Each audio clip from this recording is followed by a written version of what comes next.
The Philadelphia 76ers do fall in those preseason games against the Timberwolves and the Boston Celtics, but did we see enough of Paul George to be sure that he is going to be a very good fit for this team in a Sixers uniform?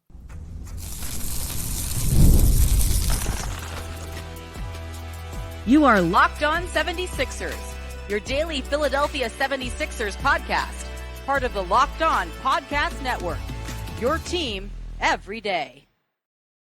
Welcome. You are Locked On with Philadelphia 76ers. Kayla, Santiago, and Keith Pompey here each and every day talking Philadelphia 76ers on the Locked On Podcast Network. Thanks so much for making Sixers your first listen every day. Part of the Locked On Podcast Network, your team every day. Be sure to like, comment, and subscribe below. And you can start the season with a big return on FanDuel. Make sure you place your first $5 bet, and you'll get started with $200 in bonus bets guaranteed. Visit FanDuel.com to get started. So the Philadelphia 76ers now have 3 preseason games under their belt. We have to touch on Paul George, his debut in a Sixers uniform in the preseason. Was it enough to show people that he could be a really good fit on this team? Then we're going to go into Jared McCain because we've talked about before, is he going to be an okay fit, a little bit undersized, but he's had some opportunities and he's took advantage of them in a good way. And then the big fella, should we be worried at this point of the season? We're going to touch on it all right here on Locked On Sixers. But first, Paul George, we asked if he is a good fit with Philadelphia. Keith, I'm loving it so far. Absolutely. He goes out there. He dominates offensively. Defensively, I think still needs a little bit of work moving and shifting, getting out there on the perimeter. But it was his first game in a Sixers uniform, and this is the guy that the Sixers have needed. Yeah, I mean, he looked good. And, for a while, he was one of their few highlights. Tyrese Maxey ended up having a pretty good game. And we're talking about the game that Paul George played in against the Minnesota Timberwolves on Friday. I mean, he ended up with 23 points, 6 rebounds, 2 assists, and a steal before exiting in the third quarter. The thing that got me was initially I felt like he was too much of a bystander. I felt like he thought he was trying to allow people to help him get going. And then it got to a point where, he basically got a steal. They didn't credit him for it, but he stole a ball from Dante DiVincenzo, and then he goes up with a reverse layup. Then he comes down and he buries a 3. And then all of a sudden he comes down again. And after he got the steal that they credit for him, he comes down and he drives the lane and kicks it out. And then Kelly Oubre hits a 3. So you're looking at him, you're like, wow, this guy can take over whenever he wants to, which is a good thing for the Sixers to have. So I was extremely impressed by him. He talked about he had to be aggressive in those situations. So to me, like you said, he can be a great fit for this team, or he is going to be a great fit for this team. And one thing I really like, Keith, that he talked to you about was just in this preseason, maybe it is only preseason, but I'm going to be aggressive because I don't want to start to build habits with this team, get this squad away, maybe that they're used to him playing. Then all of a sudden, the regular season, he's like, no, I got to take over every single game. Paul George is laying it all out there right now, how he's going to be, who he's going to be. And of course, there's going to be games that maybe he'll play in another preseason game. We'll wait and see. But there's going to be times where they're still going to have to figure that out. It is a really long season. But I like that he's coming into it with the mindset of, I'm not going to take these games off and just go out there and put up a subpar performance. No, he's going to show that he can dominate. So when this team is ready to see him do that during the regular season, they know what to expect. I think it's a fantastic fit right now for the Philadelphia 76ers, especially if the big fella can't play early on in the seasons. You're going to need a second big point scorer, and that's going to be Paul George for you. I liked the addition with him and Tyrese Maxey out there on the floor. It's been really fun to see what he can do here, Keith. And I think when you look at this matchup right now, we've seen a lot of players, the second, third stars for Philadelphia, take games like these off. Paul George saying, I'm going to go out there. I'm going to do everything that I need to do so this team knows what to expect from me. Exactly. And this is his exact quote. I got to be aggressive, regardless if it's the preseason or not. I'm trying to just build habits. These guys have to get used to me. I have to get used to them. So I think I had to be myself. everyone has to be themselves for this to work. And which is true. Like, the thing about it is, yeah, I know he keeps saying, and we talked about this last week, the guy keeps saying, hey, I just want to fit in. I want to fit in. No, you got to take over from time to time. And if people get a little upset by it, that's why you're making $212 million, right? So I think he has to continue to be aggressive. Like he said, he's trying to build habits, and they have to adjust to him just the way he's adjusting to them. Because, let's face it, before he took over, they were getting blown out. I mean, they just, it was like there was no, the 76ers looked bad, and he single-handedly brought them back and got them back into the game, late in the first quarter. And that's really how it's going to happen at some points of the season, because we've seen it where if Joel Embiid's off, then who else is going to take over? Well, lately it's been Tyrese Maxey, but Tyrese Maxey is going to have a fantastic game every single game. That's just not the reality of the NBA season, NBA players in general. He's going to show up when he needs to, but he's not going to have the hot hand some nights. So Paul George coming in, being that guy. And you also look at the stats too. I mean, Tyrese Maxey, he also did have 21 points, and Kelly Oubre had 16. So you keep that in there with the addition of Joel Embiid. I'm excited because this is exactly what you need. You need other parts of the offense to be able to chip in, because in this day and age in the NBA, you can't just win with two guys anymore. You need that third person. You need crucial pieces in that starting lineup to come off the bench. And Paul George, the guy that's in there. They had James Harden prior, and don't get me wrong, James Harden was fantastic for Tyrese Maxey. But at the same time, Paul George seems to me more of like a team player and someone that's really going to go out there and do the little things, but also be a vet and have the mindset of, if we're down, it's going to be my time to take over. You're exactly right. And the thing that you brought up is like, with Tyrese Maxey getting 21 points, George having 23. And what happened is, so when Paul George in the second quarter, Paul George erupted for like 13 points, right? He scored 13 of his 23 in the second quarter on 4 for 6 shooting, including going 3 for 5 on threes, right? So what that did is, in the third quarter, it opened a lot of stuff up for Maxey, right? Maxey came back and he had like 11 points in the third quarter. And then next thing you know, they shut him down. They shut both of them down. So when you have George being able to do all these other things, what it does is you have to guard Maxey differently, and then next thing you know, Maxey's going to kill it. So he was impressive, but again, it came after George was really involved in the game, attacking downhill, and those are the things that Sixers fans want to see this year. See how Paul George can help Tyrese Maxey take some of the pressure off of him.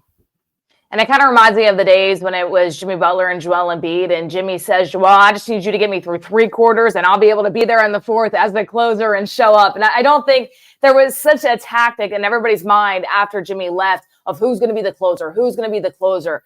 I don't think you need to dictate this person throughout this team right now, right? Paul George, Tyrese Maxey, and Joel Embiid, at any given point, I would be comfortable with the 3 of them taking that last-minute shot to be able to get the Sixers to win it at the end of the day. But I really love that you bring that up, because they don't have to even have the same quarters of excellence. You look at it right now, and Paul George can light it up and have 15, you could say, in a first quarter in the regular season, and then maybe Joel doesn't get it going until the fourth quarter later on. But if they can continue to do that and be impactful when that offense is down, that is going to be huge. The Sixers just haven't had that. The last star you had throughout this team was James Harden, and if the team wasn't doing well, unless, some games James Harden showed up, but he picked and choose when he wanted to dominate.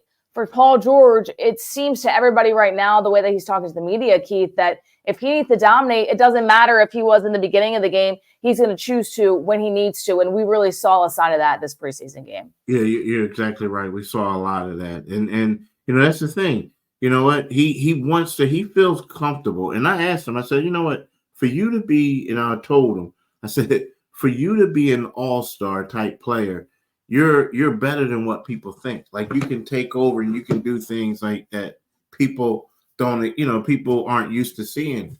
And he says, I just want to be a good teammate. And I know who I am, but I just want to be a good teammate. And you know what? It's cool, but that's a good luxury for the 76ers to have for someone who can step up and deliver whenever they need them to, especially when Joel Embiid gets back. Right, and Paul George didn't play against the Celtics. Tyrese Maxey, no numbers there either. But somebody that did play was Jared McCain, and we're going to talk about how he is taking advantage in a good way of every single opportunity. We'll wait and see if we see Paul George in the rest of the preseason, but A+ right now for his preseason debut. That's exactly what you wanted to see. You got that, and we'll see if we get to see a little bit more. But hey, NFL fans, you can start the season with a big return to FanDuel, America's #1 sportsbook. So when you get a hunch in the middle of a game, you can check out the latest stats, live play-by-play, and so much more on the same page where you place your bets. You'll get started with $200 in bonus bets guaranteed when you place your first $5 bet. That's FanDuel.com. Visit FanDuel.com today. So much fantastic action going on, especially with the WNBA finals right now. Both teams are knotted at one game. That series is tied at 1-1. The New York Liberty and the Minnesota Lynx. And it's actually the Liberty right now favored at -3 points to come out on top in that game, too. It's going to be a fun one. So much viewership, so many people watching. You look into Fitza Collier, Defensive Player of the Year. Sabrina Ionescu had a really good playoff stint. Still waiting for her to do a little bit more with the Liberty in the finals. But the Liberty, they are favored by -3 in this game. And then on the other side, the Buffalo Bills are favored on Thursday night against the New York Jets. So make sure you go over if you want to bet on these games and so much more. Head over to FanDuel right now to place your bets, America's #1 sportsbook. Be sure to visit FanDuel today to place all of your sports bet. There's no better place to be than FanDuel. All right, so it's time to talk about Jared McCain. And, for somebody that has consistently said that he should have been the guy drafted, I hope that he can take my work back on that, right? I want Jared McCain to be able to come out and prove me wrong. McCain getting a huge opportunity, playing very well in that Timberwolves game, but extremely well in that Celtics game. He had 20 points, 3 rebounds, 3 assists against the Celtics. No Lowry, Tyrese Maxey, PG in that game.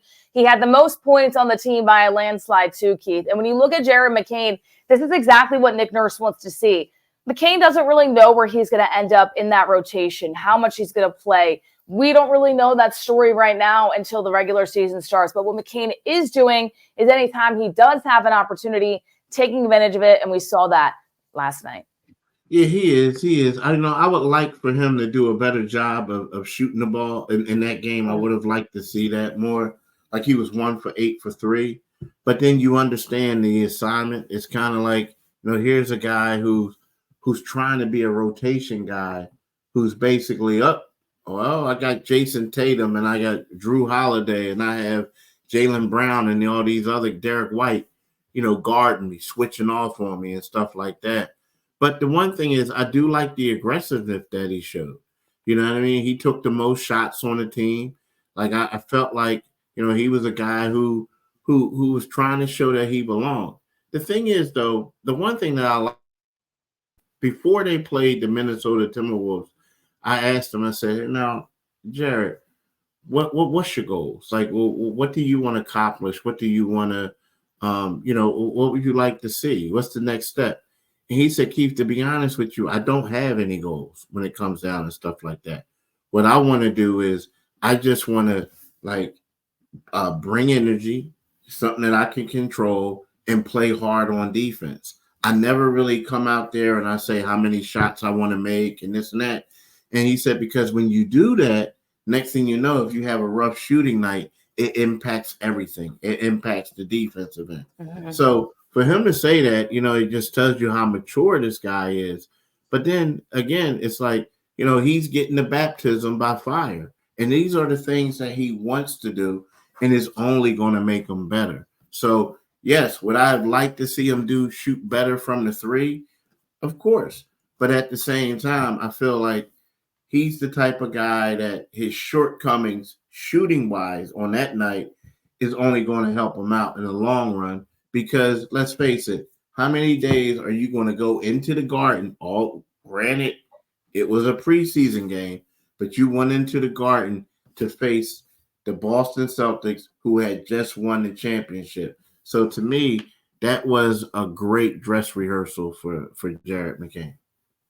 And the one thing I like about Jared is that he's not afraid to shoot the ball, even if he does come up with that 1 for 8 statistical line as well. Because you look at it and you've seen so many previous Sixers just, kind of lower their confidence if they've missed or had bad numbers up there, and then they stop shooting. And that was really detrimental, especially coming off the bench or being in the lineup with Joel Embiid, because Joel needs people to kick out to that can knock down a shot. And the only way you get better at that is being in those game situations and being able to knock down those shots. So he really is loving every single opportunity. Still has the most points on the team, even though he didn't shoot at a high clip from beyond. I mean, this is somebody that is just looking to get better and better each and every game. Defensively, I do still think that he's undersized, and I worry about that coming off the bench, but that's for Nick Nurse to figure out those rotations, who he looks best with. Do we see him and Tyrese Maxey on the floor at the same time in those rotations? It probably won't always be him and Lowry on the floor at the same time. We really just don't know at this point. But to me, I'm not saying I'm changing my opinion right now on Jared McCain, but I will say the one thing that I do like is that he understands that he's not going to be the guy for the Philadelphia 76ers, right? You draft him. He's not going to be somebody like Tyrese Maxey, who was drafted higher and then all of a sudden is your second go-to scorer. At least right now. That could happen in the future for the Philadelphia 76ers. But McCain just coming in, figuring out his role, what he wants to do. And at the end of the day, Keith, it's just being there for what Nick Nurse needs him to do, whether that's a game with or without Joel Embiid. If Tyrese Maxey needs to sit out, if Paul George needs to sit out, Jared McCain is going to be ready. Yeah, exactly. I mean, look at it right now. He did have, again, that one day shooting aside, like the last game that he played when they played on Friday. He ended up with 9 points on 3 for 5 shooting. Mm-hmm. He was 2 for 3 on threes. So, he had a pretty good shooting night. And it's funny because now, again, I get it. The last game, the 76ers rested their starters. They didn't play at all. But Jared McCain has been the Sixers' leading scorer in 2 of the 3 games. The first game, he was the leading scorer with 15. And then this game, he was the leading scorer with 20, and he's averaging 14.6 points through 3 games. So again, preseason, but for a guy who was not in the lottery, a guy who they're saying is not going to get they thought wasn't going to get a lot of playing time this season, he's actually, outperforming his expectations. So, you know what? 14.6, 2 for 3 on 3 the last game, and which was, to me, was an extremely competitive game as far as the way that the Timberwolves were defending him. So he played well. I mean, let's face it, he's getting in the games before Reggie Jackson. Yeah. He's actually getting in there before Reggie. So you got to give him credit. And I think this is why the preseason is so exciting. I know some people say, well, you're not seeing the whole team play. You're not seeing Tyrese Maxey, Paul George, Joel Embiid.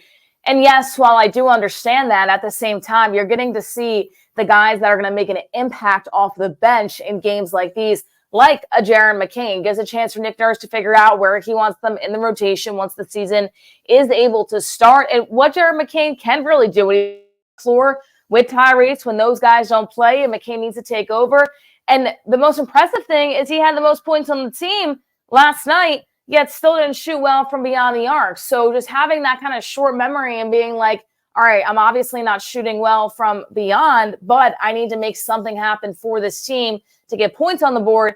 Jared McCain able to do that yesterday. So we're going to wait and see the impact that he has throughout the regular season too, but looking forward to seeing him in more preseason games. But something people might not be looking forward to is the fact that you will not see Joel Embiid this preseason, and we're going to have to wait and determine to figure out when we will see him during the regular season.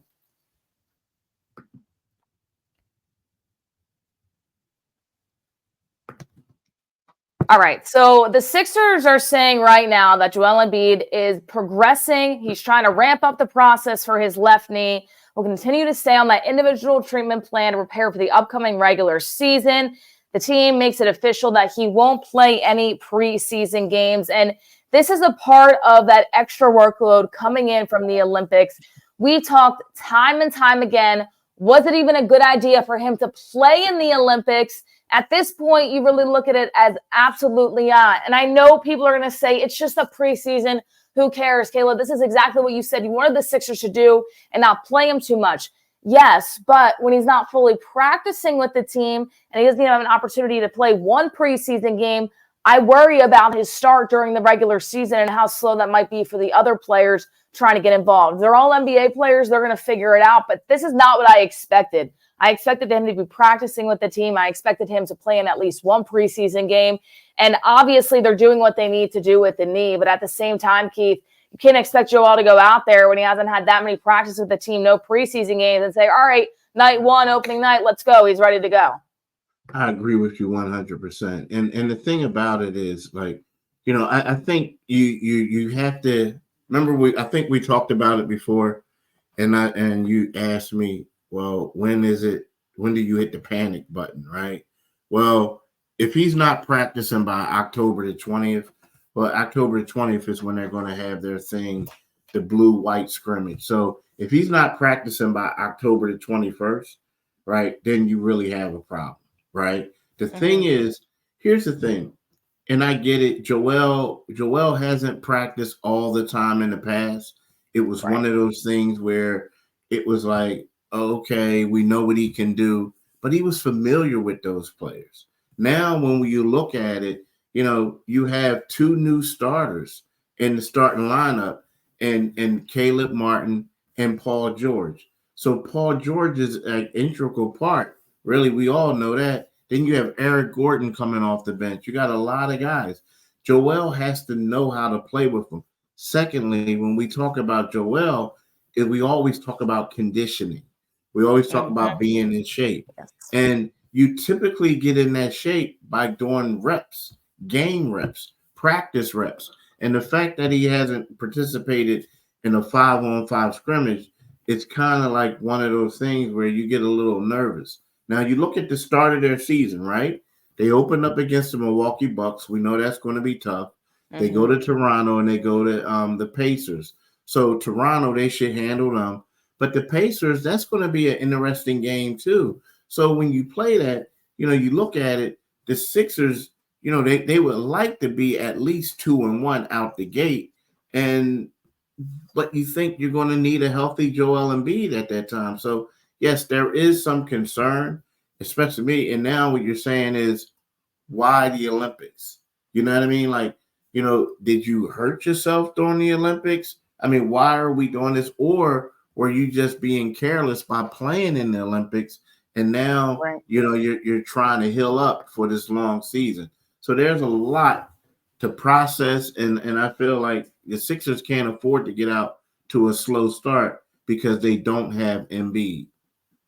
And my biggest worry with that first game, too, you look at the Milwaukee Bucks, not only is that a tough game, it's also a very physical game, especially down low. Anytime Giannis comes down into the paint, expect Joel Embiid to be there trying to defend him, right? So you look at it right now and you say, okay, I understand. Once again, I get it. I am one person that said, I don't want Joel Embiid playing every single game, give him the Kawhi Leonard treatment.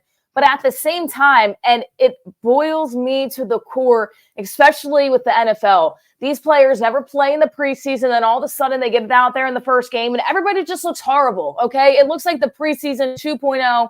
They're playing, they're getting ready for the year, and there's a lot less games in the NFL. Now, granted, the NBA has much more games, and Joel can come in and play, but it's not going to be like a snap of the finger. Joel Embiid's just ready to go out there and play against the Bucks when he's barely practicing with this team and hasn't played in a preseason game.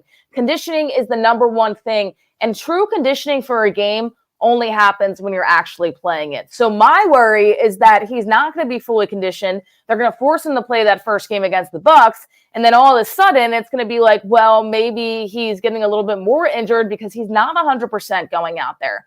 But then the question flows to, Keith, if he doesn't play that first game of the season, then what really is going on with this knee? Are they just trying to hold it for precautionary, or did he get hurt in the Olympics? Because that probably won't come out for a little bit, but nobody knows what's going on. And there's just a lot of question marks that Joel really even hasn't practiced with this team and being able to be familiar with these guys to get ready for a big season ahead.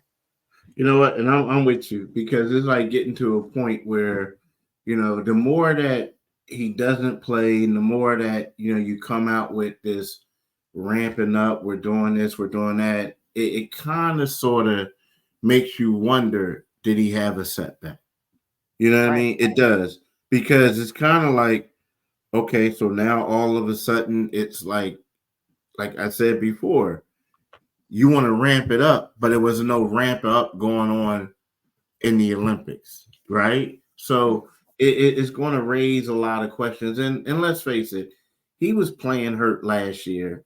Everybody says he injured his knee when they played against the Indiana Pacers, but his knee was already banged up, and it just seemed like it was worse after that game, right? He injured it worse in that game, damaged it more or whatever. And then he comes back and he takes days off, and then the Golden State game. So my thing is, there's always something wrong with the knee. Did he aggravate an injury? And of course, with the HIPAA laws and all this other stuff, they don't want to get Joel Embiid upset. No one's saying anything. So yeah, but it does raise that question. It really does. And everybody writing about it right now is just saying, well, they want him to be 100% when he goes out there. They want to make sure that they don't re-injure the knee. So clearly it wasn't 100% in the Olympics either, right? And, we don't know anything in terms of what's actually going on behind the scenes of, did he get injured at the Olympics, or was it just not fully 100%? But from the end of that season going into that Summer Olympic play, it definitely wasn't probably healed enough to be able to play all the time like he did in the Olympics. And I bring this up, and it's a little bit frustrating because this is Joel Embiid's season by far. You look at it and you say, okay, you get the acquisition of Paul George. Joel not gotten past the second round in his career. He is still the centerpiece of this team. We talk about it time and time again. He says he has 8 years. He doesn't have 8 years. Might be 1 or 2 if he does not get injured this season. I'm not saying that he won't play longer in the NBA, but his prime isn't 8 years longer. This is the time for him to win. And I think that you need to show something this season. Now, the Sixers aren't just going to wave goodbye to Joel if they don't make it past the second round, but then you really start to concern yourself and say, okay, then why are you surrounding players on this team to help out Joel Embiid when your centerpiece can't even bring you past the second round of the playoffs? He's not going to be able to do it if he's not fully healthy. So I do agree with the Sixers medical staff and making sure that he's okay. But once again, he looks okay in the Olympics. So what's the real story going on here? We don't really know up until this point. But in that first game of the season, I think people need to expect not Joel to look that good. His conditioning is not going to be there if he ends up playing against the Bucks. And that's a really, really tough team to play in the first game of the season.